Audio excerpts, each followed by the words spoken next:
Hey, good morning, good afternoon, wherever you're joining us from today. Welcome to our webinar. Today's going to be about best practices for engaging academics around technology transfer and commercialization. Before we get started, a quick introduction to myself. My name's Alex. I'm the communications manager at Impart. I've just got a few quick things to run through in terms of the running order and housekeeping, and then we'll get things started.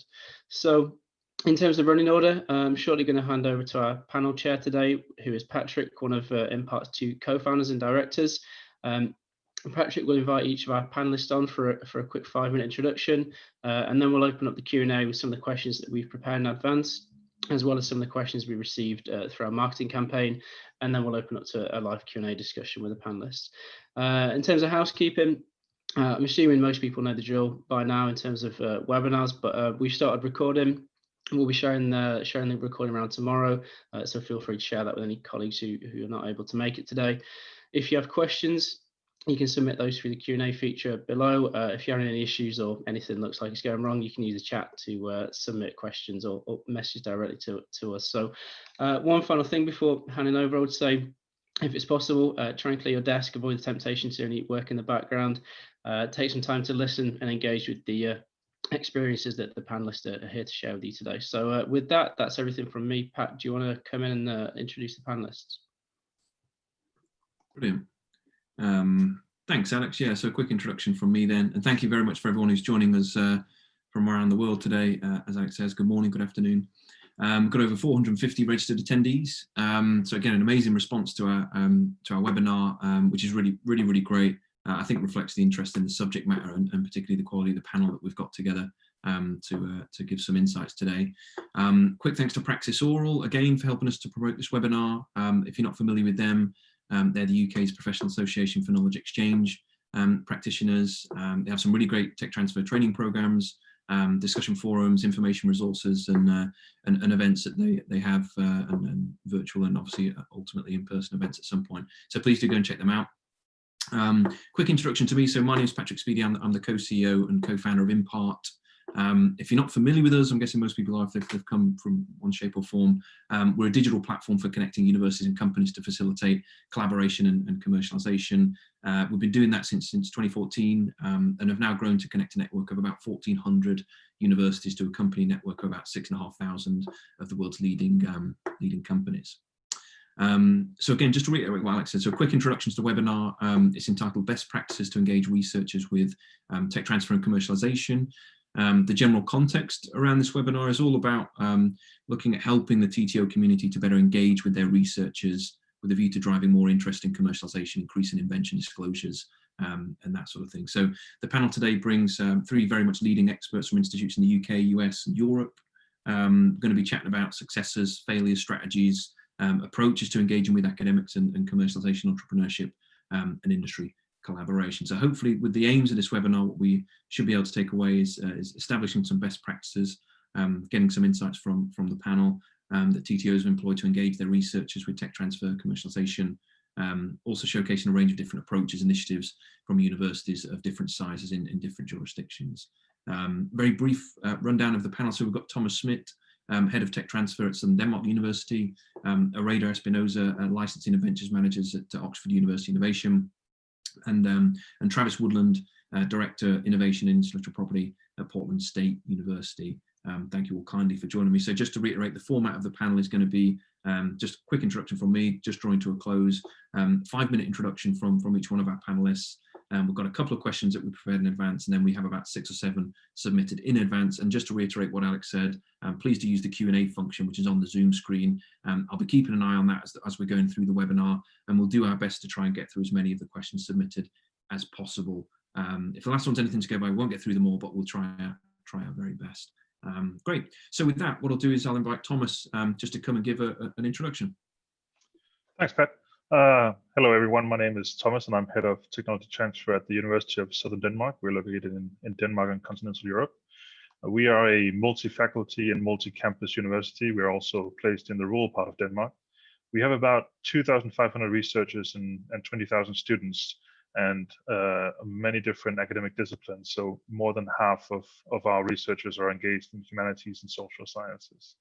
Now, our office also serves Odense University Hospital, so we also have a medical school and many hundreds of clinicians that we also try and help and support as well. Our university is historically strong in robotics, and we also have a very strong biotech team and have a lot of interesting technologies coming out in renewable energy. So those are three of the fields that we are particularly active in. I would consider ourselves a rather small technology transfer office. We only have about 40 invention disclosures per year, and we have a portfolio of about 60 active cases. So we're quite aware that we do a strong screening at the beginning so that we have some real meat to the cases we have in our portfolio. And we do about 8 to 10 deals per year, and usually 2 to 3 of those are new spin-outs.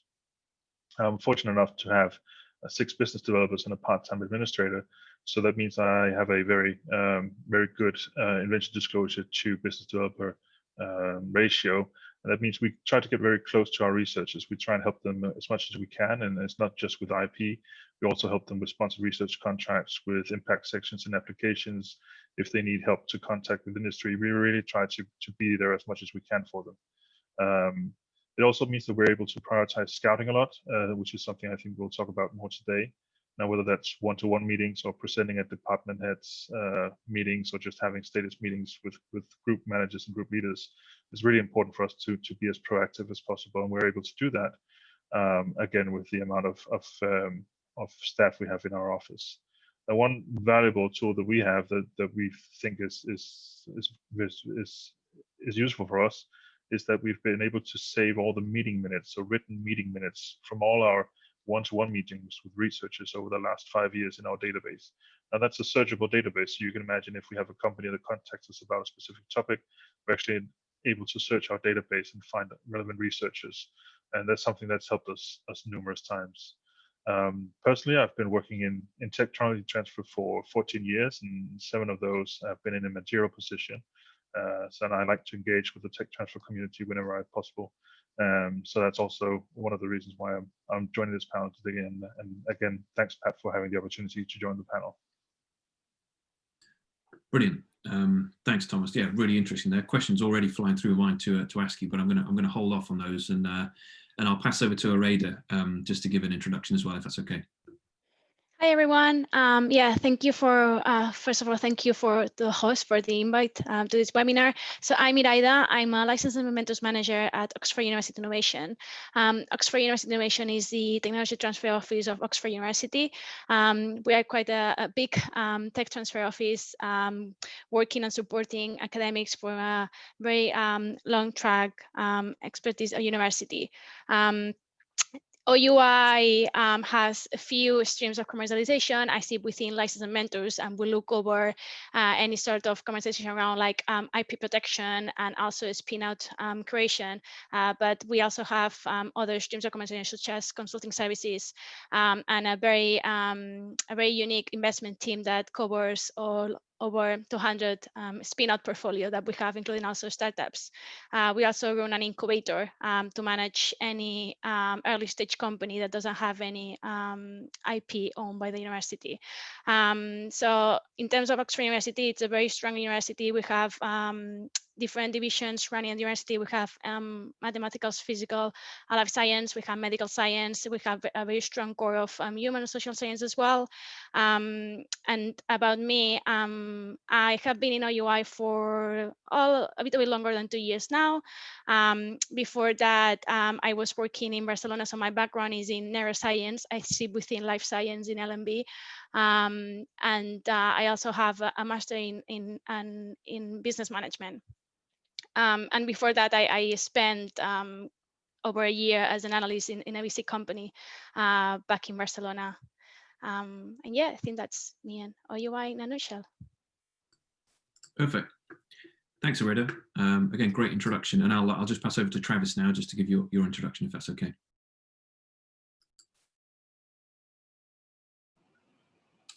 Hi, everyone. I'm glad to be here. My name is Travis Woodland, and I'm the Director of Innovation and Intellectual Property at Portland State University, which is an urban campus in the southwest quarter of downtown Portland in Oregon in the US.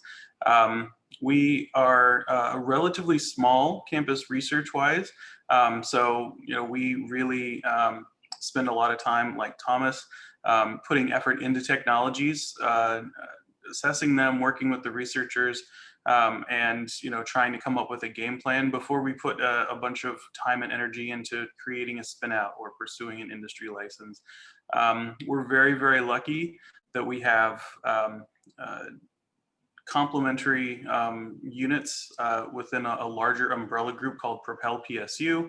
My office manages the intellectual property that's generated at the university. And then our other units are a business accelerator called the Portland State Business Accelerator, which is widely considered one of the best business accelerators in the United States. And then we have the Center for Entrepreneurship, which really focuses a lot on undergraduate entrepreneurship education and runs several programs that really work with the entire state of Oregon to help get undergraduates thinking about things like inventing and entrepreneurship and building startups. And all of those create various pathways for us to engage with our researchers, which I'm sure we'll talk about as we move forward. Portland State University it does about $65 to $80 million worth of research every year. And it's kind of equally split between what most people would consider core sciences, engineering, biology, chemistry, and then social sciences.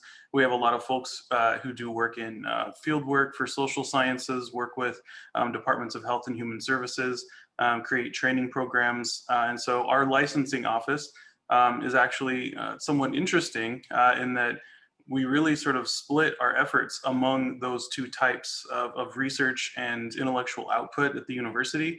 We have a very robust non-exclusive program where we focus on licensing a lot of the work that comes out of those humanities and social sciences. But then we also have the traditional patent and software copyright licensing. So our team's relatively small. It's myself and two other folks. And so, as I said, we put a lot of work up front to make sure that we give the best technologies we have the best chance of succeeding. I am a chemical engineer by training and also a lawyer. And I think that's it. Fantastic. Thanks, Travis. Great. Well, I'll just invite yourself. Don't run away, Travis. Come back, and Thomas and Arada to come and join us as well. And then we'll start through the Q&A part.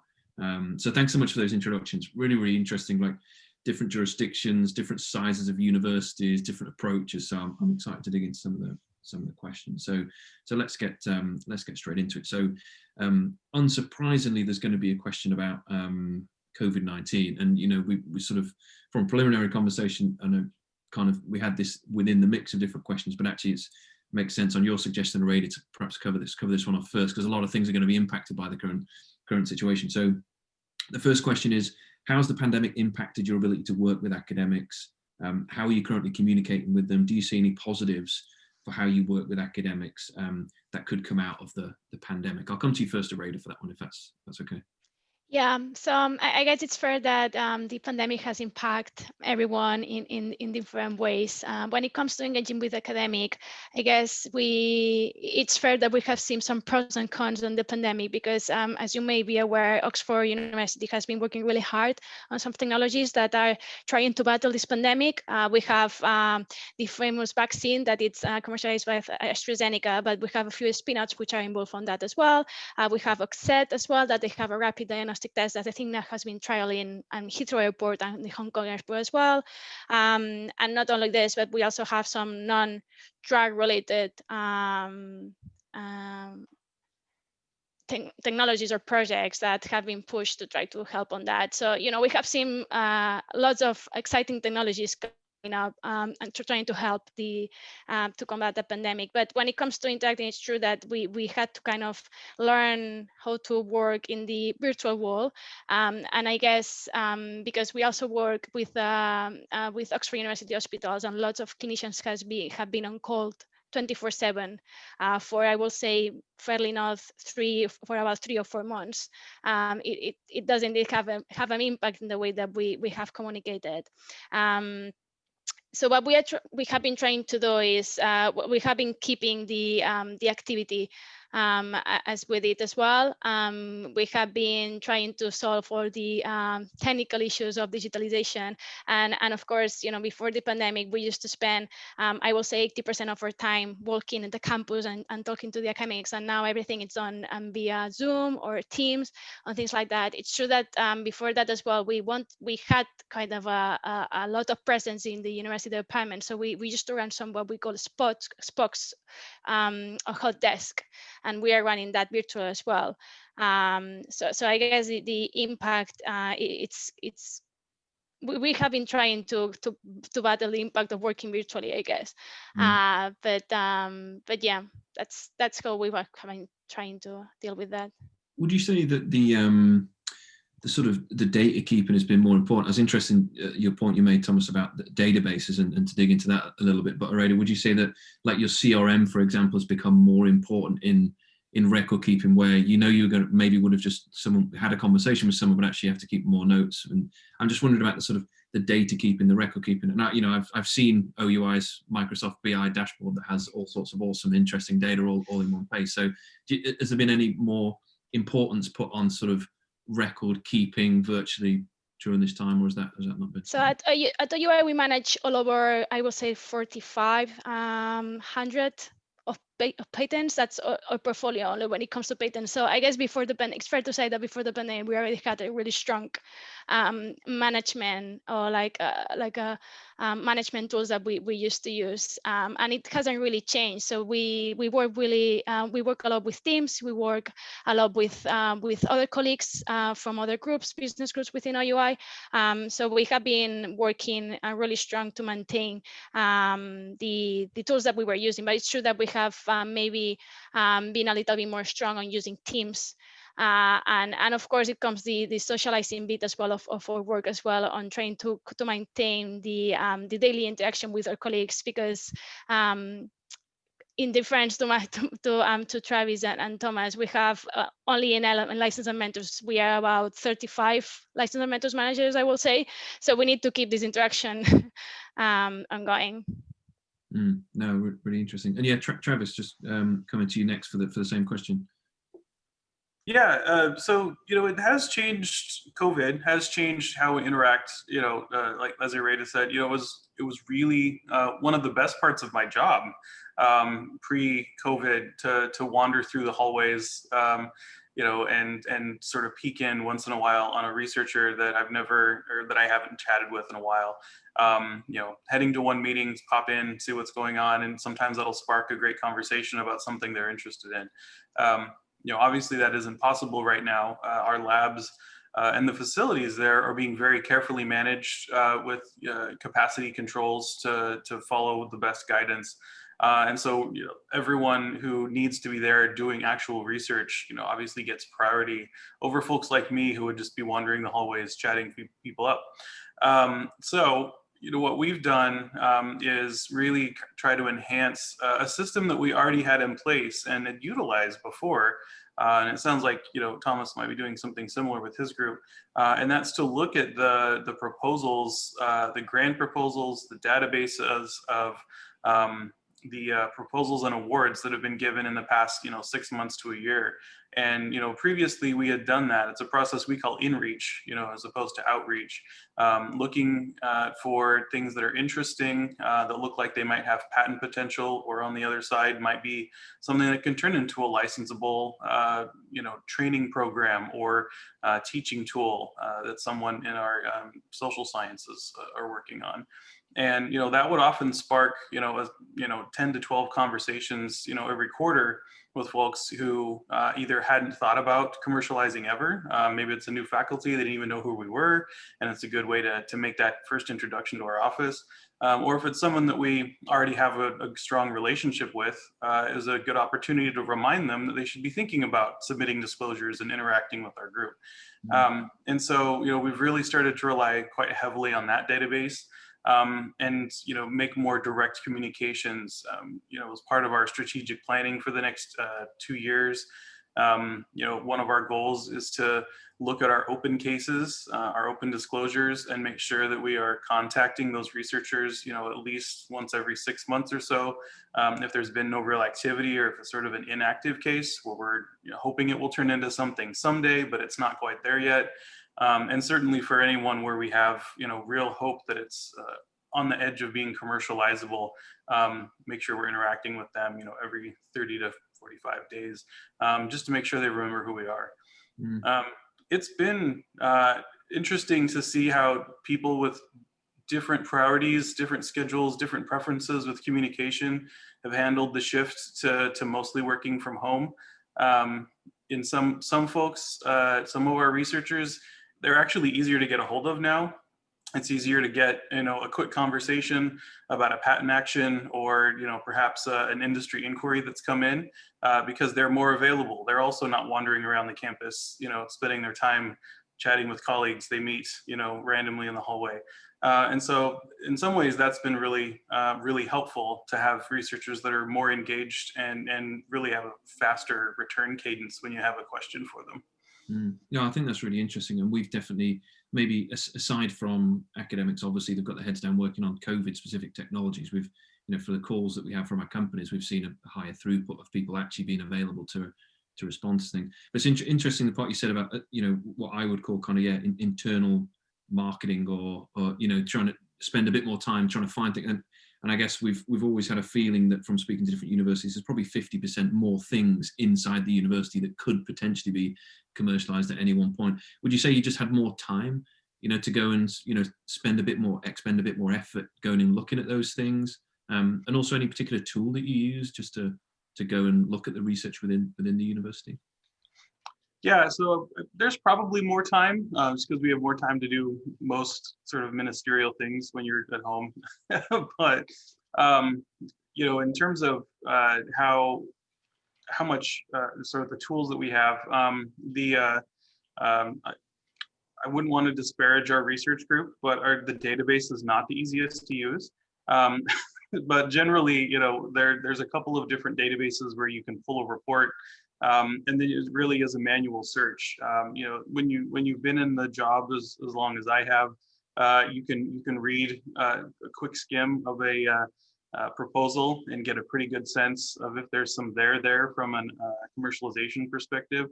And so you pull 100 of those, you spend part of each day over a couple of weeks reading 10 of them.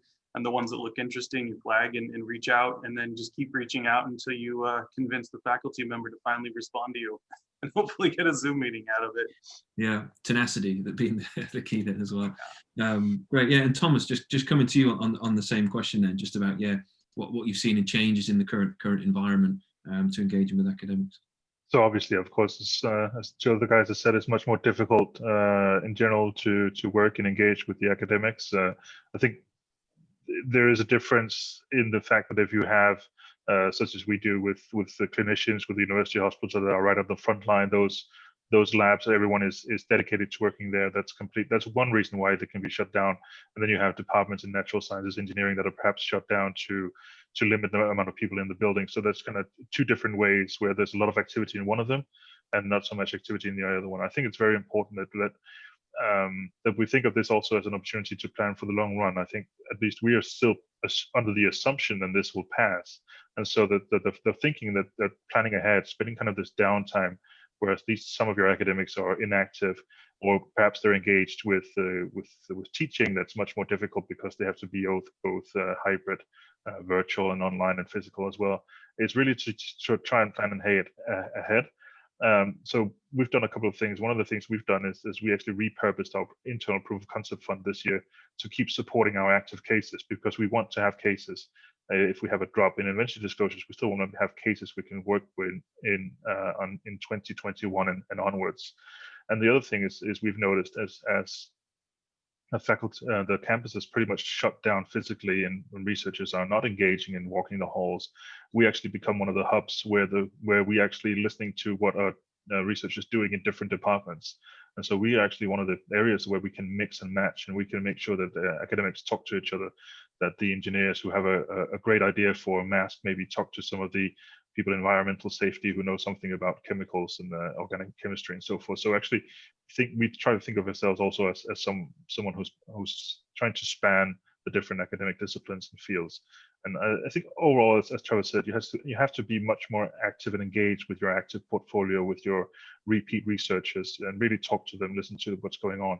I think that's one of the most important things. And again, as I said, assume that this will pass. And there's under the financial crisis in 2008, we perhaps saw more of it from the outside, that companies were busy with other things, obviously with a large global economic crisis. But we ended up in 10 and 12 having a massive economic boost in large parts of the world. So we have to be ready for that. We have to have technologies that are available. We have to have academics who we know what they're doing, and so the notion of engaging with our academics serves two purposes. One is obviously what can you help to do right now under the pandemic, but it's also good. It's also planning ahead. Yeah, definitely. Is there any sort of mechanisms you've put in place to keep engaging with your academics? Is there anything structured, any structured approach you've taken to making sure you have that connection with them? I don't know. For our team, for example, some coffee mornings people can drop in and have a conversation, or sometimes at lunchtime, that sort of thing. I don't know whether the same thing is applied. Have you tried to have some mechanism to keep dialogues open with you? And we haven't been very successful, and I think that's because there isn't any tradition for how do you do virtual coffee meetings in Department X or Y or Z. So everyone seems to be doing it differently, and some of them are doing it in smaller groups, and some are doing it with their department heads taking turns. And it's much more closed because you don't have kind of that engagement anymore. So you don't, even if they might have the coffee meetings Friday morning where it could be relevant to take part in that meeting, you don't know about it because there's no poster on a wall or anyone telling you when you stop by in their door to ask them how things going. So it's much more difficult to learn where are those interactions taking place, and that's why you have to be so active talking one-to-one until you kind of figure out where that's happening.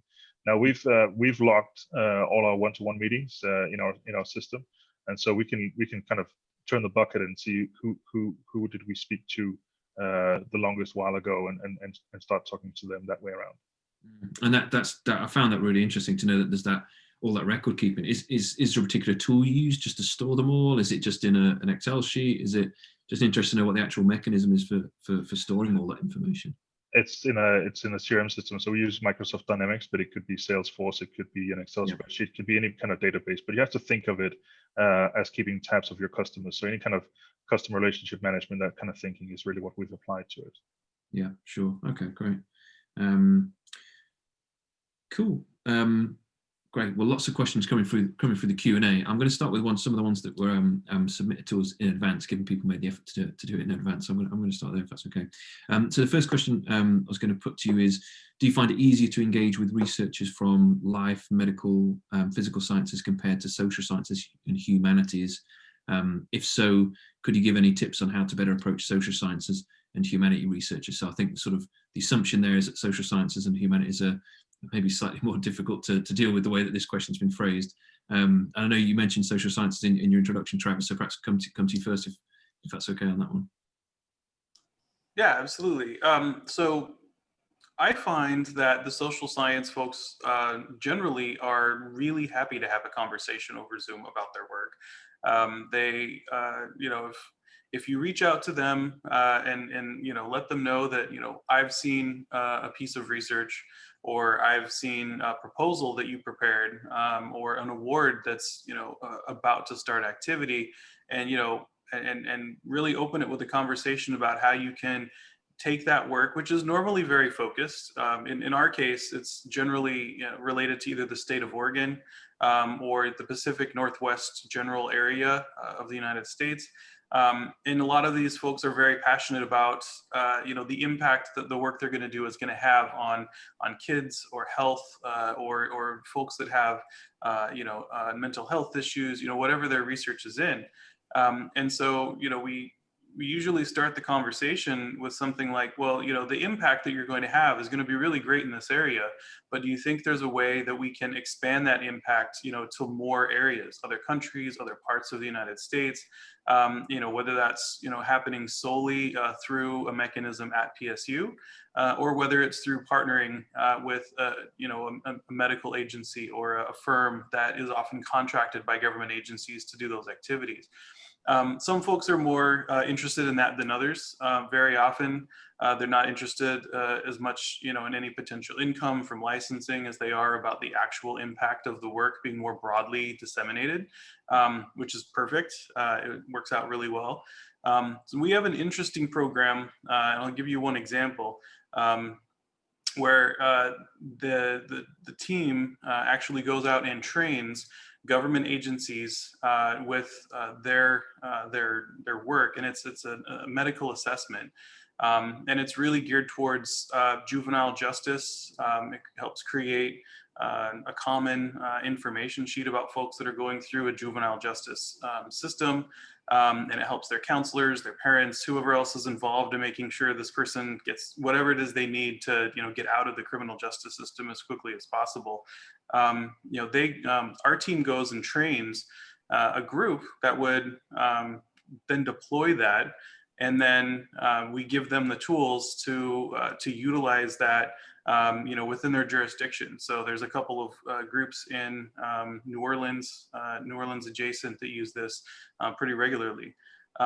We actually use it as a tool to support the researchers themselves. So when we do a licensing contract to get that tool out, what happens is the majority of that income that we get eventually makes its way back to the department and the researchers themselves and the team that they've put together that goes out and does those trainings. And so you end up in this sort of virtuous cycle where they can have more people do more deployment, update the materials, all of those things, and we're constantly supporting their work, and they don't have to spend all of their time writing for grants and writing to foundations. The license income actually supports a lot of that. So we have a couple of nice examples that we can use to, you know, have that conversation with the potentially new researcher, a new program that we think has the potential to be deployed under a similar type of mechanism, and having those and being able to, you know, first show interest in what they're passionate about and drive the conversation around impact. And then when you finally get to the point where you're talking about licensing and money and income, you know, you treat it less like we're going to force people to pay for your work as we're going to, you know, have people pay money to support growth and creating the impact that they want to have. Generally, those conversations go pretty well. So we found that that's a pretty good way to engage those, you know, social science, humanities type researchers. No, that's really interesting. We've got a lot of questions to get through, so I think I might move on to another one and put this to you, Aurelia, if that's okay, and then you, Thomas. So there's actually two questions that I think kind of map into one. So the one submitted in advance was, sometimes spin out is not the best route to commercialize the academic's technology, but the academic wants to go down the spin out route. How can this be approached? And then a question we've also had through the Q&A from Fiona. Thank you, Fiona. How do you manage expectations of academics going into the commercialization space? It can be frustrating, delays, hurdles, complexity of legal, ethical processes. How do you prepare for this? So I think those questions are kind of almost one and the same, I guess. So I wondered if you had any thoughts on that, Aurelia. Yeah, sort of best routes, managing expectations of academics. Yeah, that defines our daily life at OUI. It's managing expectations. Yeah, so I guess coming back to our first question about what can we do when we see that maybe the spin out is not the way to go. It's true that the technology transfer office at OUI is set up in the way that our main aim is to support academics as much as we can.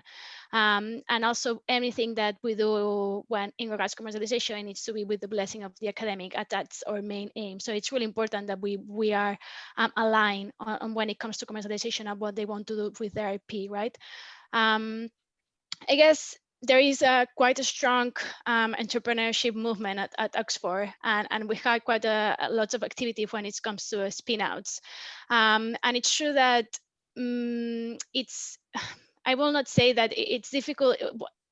It's difficult to say that maybe the spin-out is not the way to go. It's about the model or the business model that you want to implement for that. Because I think when we think about the spin-outs, we are thinking about the traditional spin-out model, and that relates really well with what Travis was saying about the social and humanities, right? And I think we need to break the traditional spin-out model in which we are gonna to look to raise a couple of millions, and then you're gonna be giving away lots of shares of your company and things like that. So I think it's about managing that, and it's a really interesting model that we have been applying at OUI, because we have been trying to work out different models for different spin-outs and companies. So for example, we have come out to the lean spin-out model for these companies that, for example, doesn't need investment.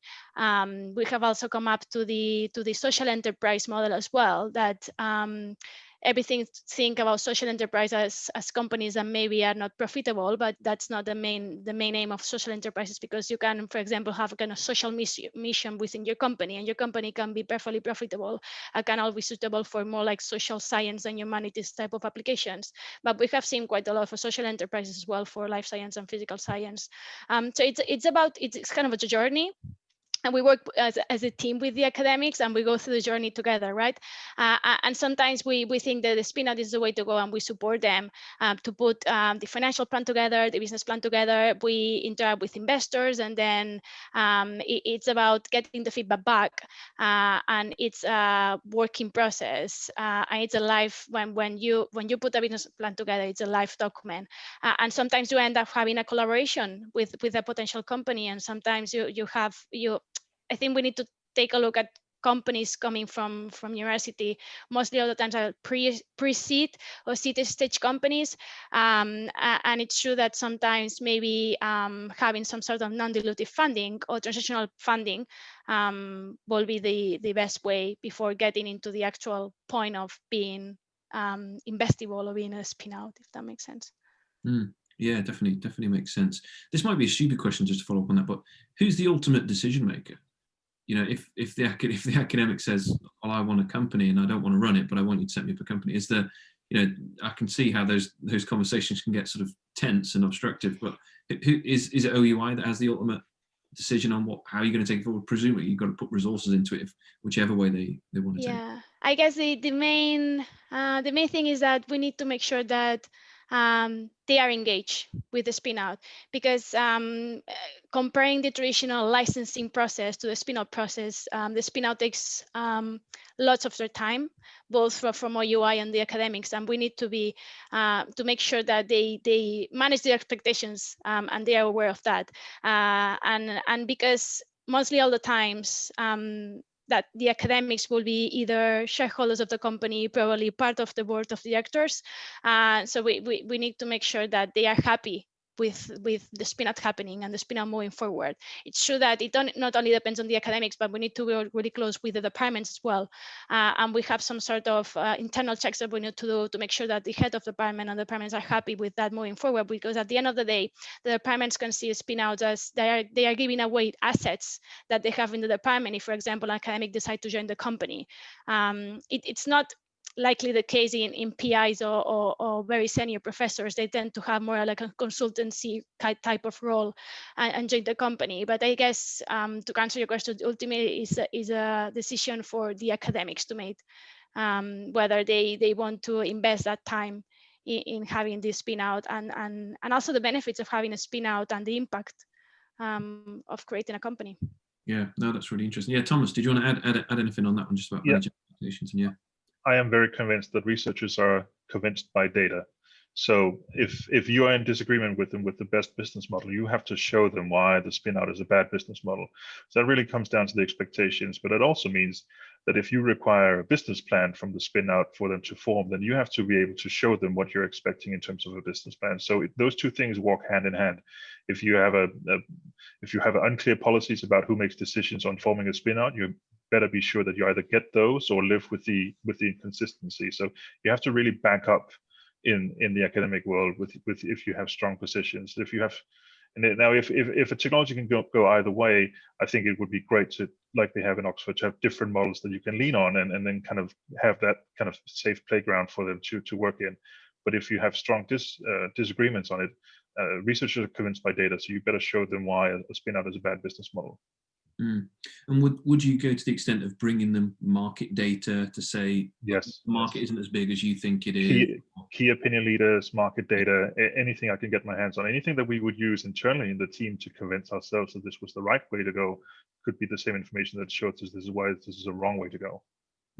Yeah, and do you generally have, you mentioned 6 BDMs in your team, you've generally got a mix of expertise. So if an academic comes and is wanting to enter a particular market with some invention, even if it might not be sector specific, you've got different sector expertise within the team to sort of tackle those. Yes, and then we have a group of key opinion leaders. Now that could be more or less formal. It can be about previous licensees. It can be anything from entrepreneurs to residents to mentors. But you have different people around you that can help you with those kind of convincing arguments if you need that. Yeah, interesting. Okay, great. I'm going to move on to the next question, if that's okay. Sorry, can I add one thing to that?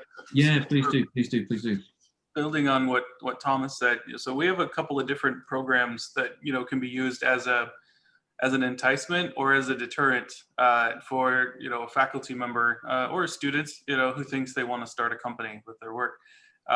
We very much encourage our folks to interact with the Business Accelerator, which has office hours with local mentors who have a wide range of expertise. They have official classes that they give on various things like forming a lean business model canvas, coming up with an intellectual property plan, finding out where your white space is, where there's potential problems. And then we also have an investment program called the University Venture Development Fund that all the Oregon universities have. And, those are seed stage money, somewhere between $20,000 and $100,000 most of the time, where we would ask them to build a business plan, a credible one that is then shared confidentially with outside reviewers, and they're scored, they're given anonymous comments, and that can be a really powerful tool for us to, show, people who are experts in this area, are giving you an indication about the business plan you have now. And it might just need to change, or it might just be a terrible idea to start a business with this particular technology. And either way, you can get some information, as Thomas said, that gives you real data, and it's not your data. It is data from other folks that you're kind of distilling into a full message. One of the important things I've always found is to use external influence as much as possible to create that data, because you want to have a good relationship with the researcher. You want to be able to, keep that trust so they come back to you with the next technology. And so if you are taking external criticism or data and putting it in front of them in a way that, lets them make a decision, but really, kind of nudges them in what you think is the right pathway, that's a great way to make it less combative and much more of an information sharing session. No, I've always felt that university research is just by the nature of what it is early stage. So knowing where the market is, how big it usually feels like, me from the outside looking in, is a bit of a murky water to sort of approach, I guess. And then so getting out early and making a decision on which ones you are going to invest heavily in or not seems like an interesting, a difficult decision to make. So it's interesting you're talking about kind of going out early to get that market feedback, Travis. And one of the questions that has come through the form as well is about how do you deal with researchers who want to quickly publish their results?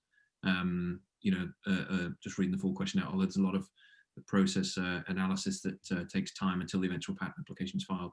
But I think there's we see lots of success in universities trying to take the temperature of the market earlier.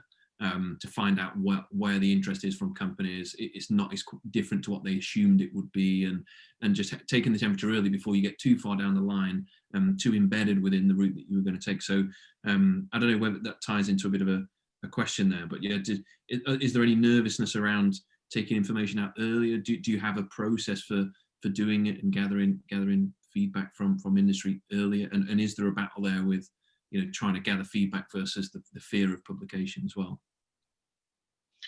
I don't think so. I think it's perceived.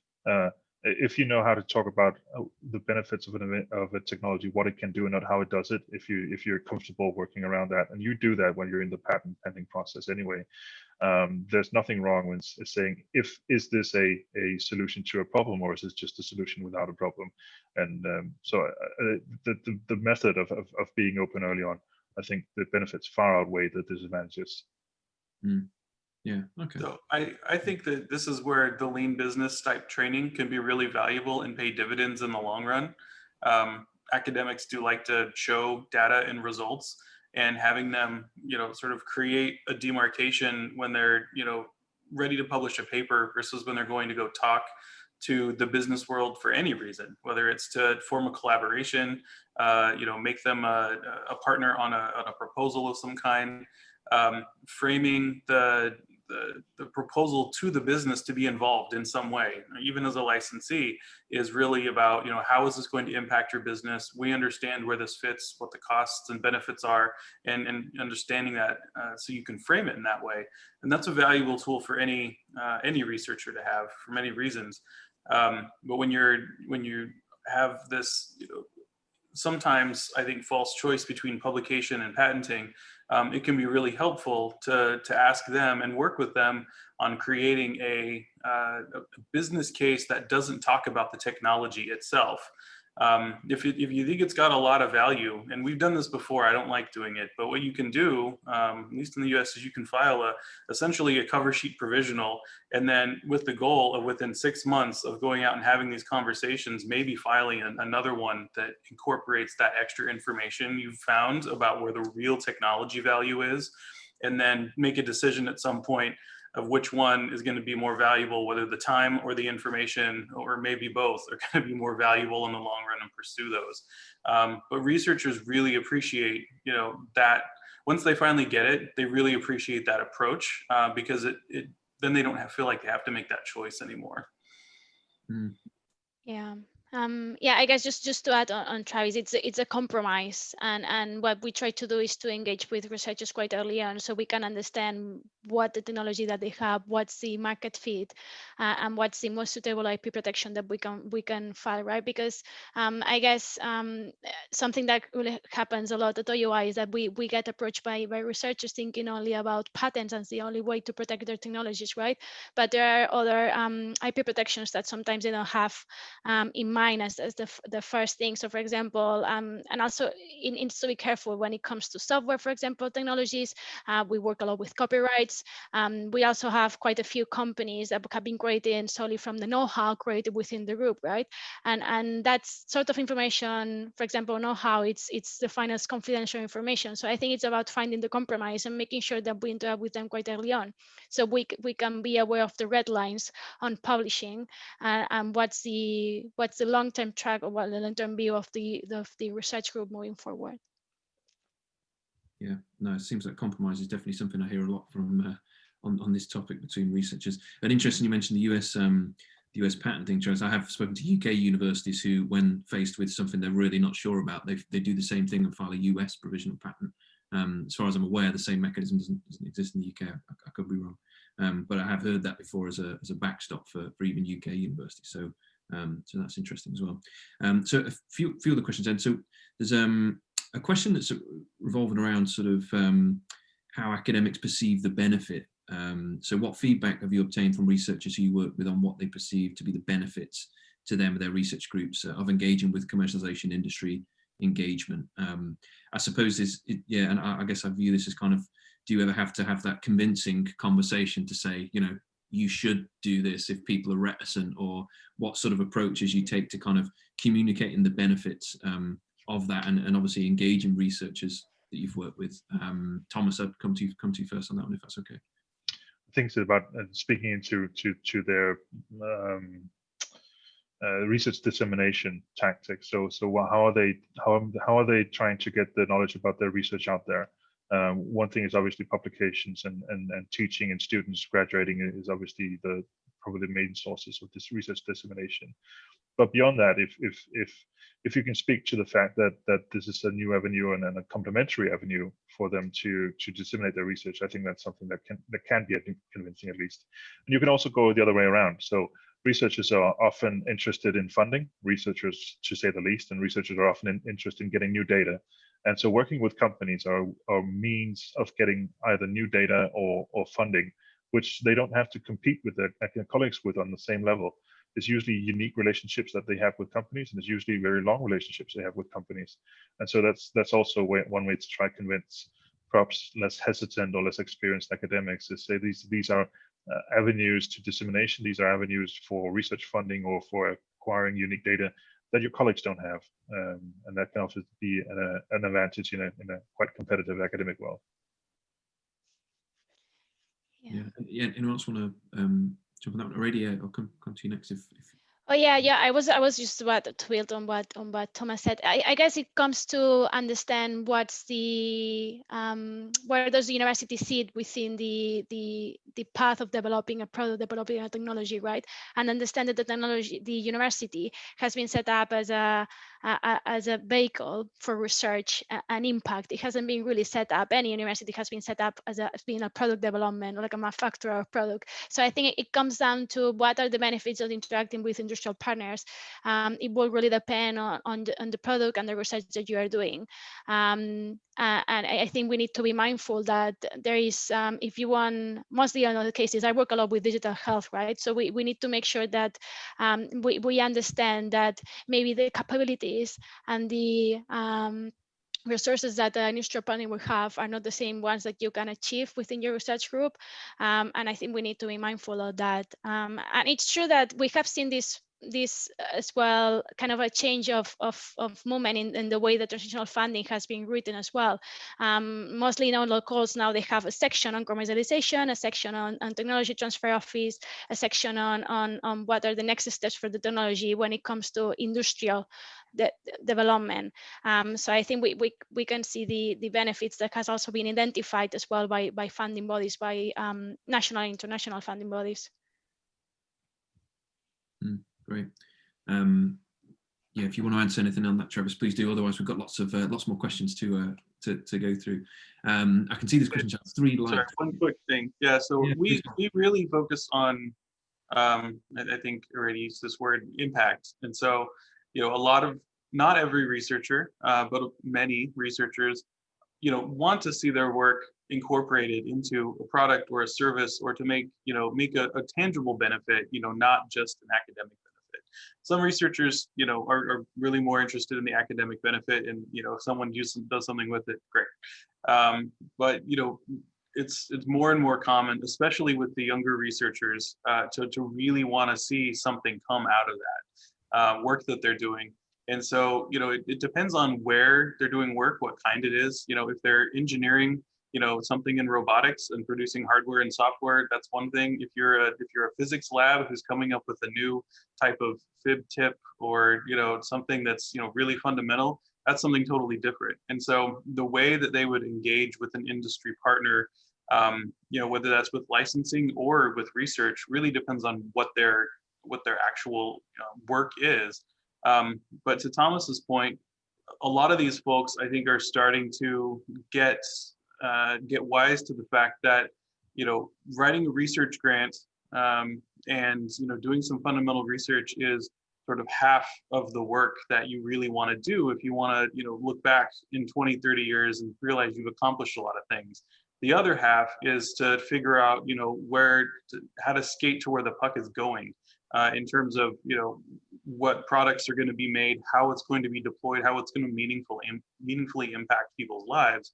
And the best way to figure out where companies are going is to work with them, and not publish fundamental research and just hope that someone's going to pick that up and do something with it. And so I think especially sort of the newer classes of researchers are very much getting wise that they want to do both of these things, and that they're going to see different kinds of success if they can balance both of those. So we encourage them to try to do that and help them, especially in the framing of impact of their work, what they see as a benefit, help iterate on that with their conversations with industry partners that either they find or we try to bring to them on occasion. No, definitely sort of a generational shift is something I've heard a lot across different universities, something that's happened in the academic populace. Of course, we've got 5 more minutes. So I'm going to try and get through another couple of these questions if we can. This one seems to have got a few likes from different people. How do you triage your invention disclosures so that you don't pursue weaker technologies? Araida, I don't know if you want to take that one first. Yeah, we don't triage technologies.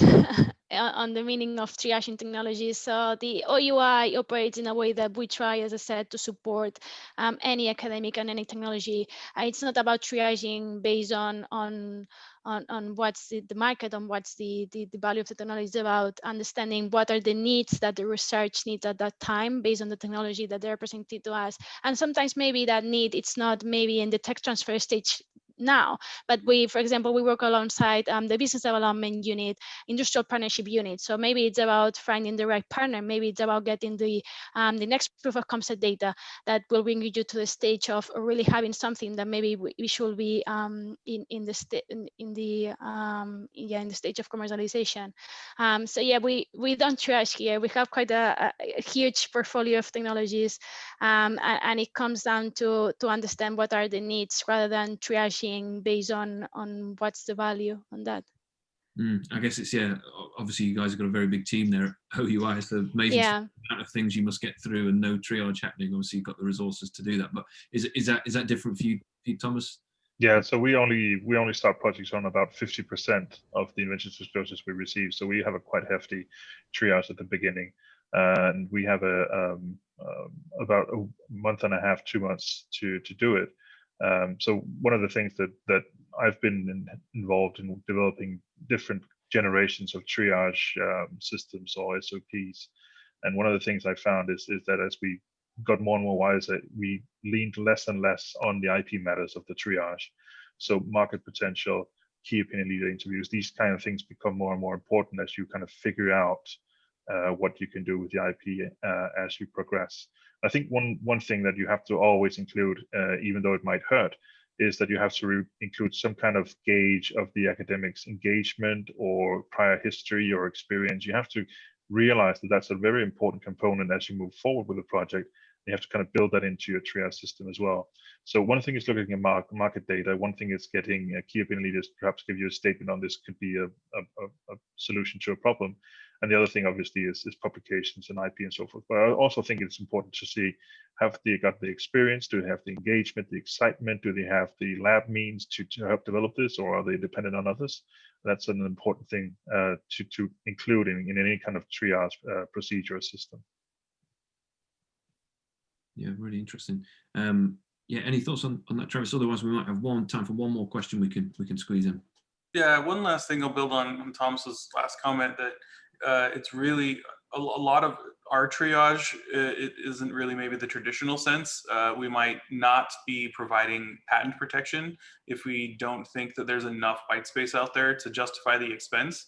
And that, that could be true. We make that decision on behalf of us and our budget, but also on the future, potential startup. We don't want to have a huge bill for them to have to pay for IP that we don't think has a lot of value. And so, we coach folks on that.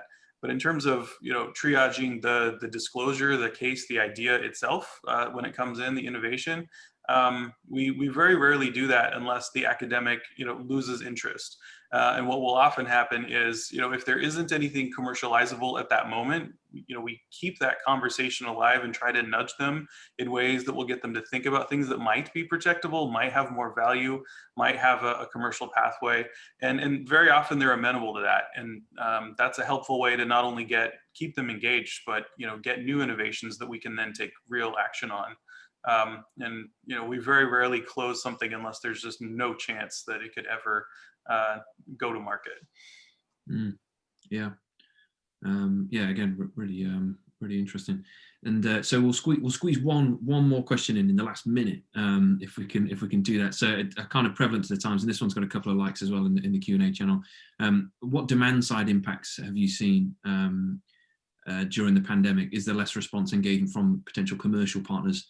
And funding impacts? Thomas, I know you sort of mentioned sounded like there's been some sort of consolidation on funding the opportunities you have in the pipeline from the sort of supply chain. But yeah, any changes you've seen on the demand side across the industry world? I don't think we've fully seen the impact, because I think we're still, this first year, we're still kind of seeing companies try and stretch their means as far as possible. They're not really. In the fall, we've started seeing more massive layoffs, but it really is sector dependent. So it's difficult to say one thing that kind of covers everything on the demand side. Obviously, all companies who have a vaccine platform or technology, diagnostics, anything that can help in the pandemic, they are searching as crazy in terms of finding anything that can be there. We're seeing some unusual collaborations as well. And I think a lot of other companies are just making sure that they get as many paying customers as possible to stay with them. And so they're probably not as interested in working in R&D and working with academics. And in that sense, it's very much similar to 2007, 2008, with the beginning of the financial crisis. But I think it's difficult to say one thing that's happening on the demand side. Mm. Yeah, certainly from our perspective, oil and gas, aerospace, don't seem to be particularly active in the R&D world, but life sciences, biosciences, and lots of other sectors been extremely active. And as you say, we have also seen lots of companies you wouldn't expect to be active in medical devices or sustainable packaging. People who've got quite large supply chain ability, warehouse capabilities, manufacturing capabilities, being interested in diversifying into different areas. Certainly, that's something we've seen quite a bit of.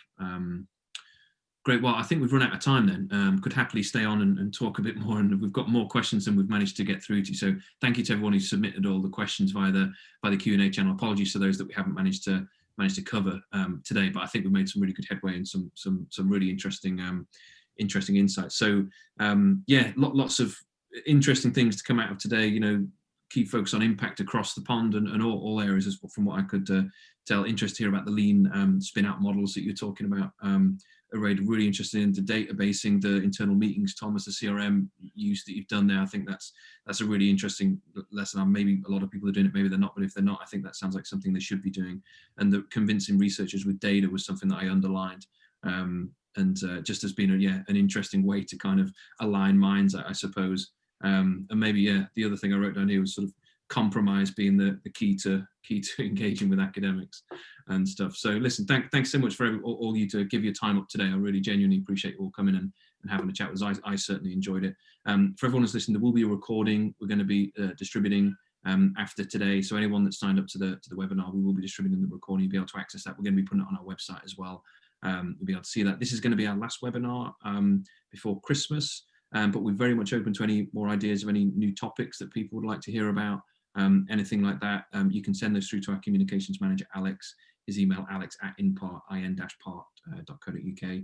And that's about it. I think just to say, thanks again so much for giving your time up today, and thanks for everyone for joining us. Really appreciate it. Thank you. Thanks, Pat. It was great. No worries at all. Speak again very soon. Bye. Cheers.